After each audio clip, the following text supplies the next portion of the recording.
hello guys আজি যাই আছো এখন অজান ঠাইলৈ অজান ঠাই মানে আপোনালোকে নিজে গম পাব কলৈ গৈ আছো নামটো পঢ়ি পেলাই সো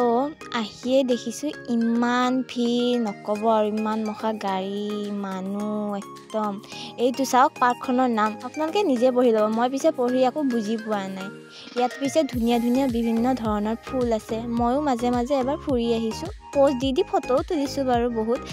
তাৰে কাষতে এখন পাৰ্ক আছিল পাৰ্কখনৰ পৰা এবাৰ ফুৰি আহিলো আৰু এনেকৈ শিলৰ মাজে মাজে বাগৰি ফুৰিছো আৰু কিনো কৰিম লৰালি পিছে যোৱাই নাই মনৰ পৰা এতিয়া আপোনালোকে নিজে চাওক ইমান মানুহ আৰু মানুহ নহবনো কিয় ইমান ধুনীয়া ঠাই বিভিন্ন ধৰণৰ ফুল দেখিবলৈ নাপায় আজিকালি এইবিলাক আৰু ইমান ধুনীয়া জায়গা মানে নকব আৰু যায় মানে গলে আহিব ইচ্ছাই নাযায় ফুলবোৰ দেখিতো মোক ঘৰত লৈ আহো যেনে লাগিছে কিন্তু কি কৰিব তাতেতো চুবও নোৱাৰে তো এনেকৈয়ে ফুৰিলো আৰু ফুৰি আজি দিনটো হেনেকৈ কটালো তো আজিৰ কাৰণে ধন্যবাদ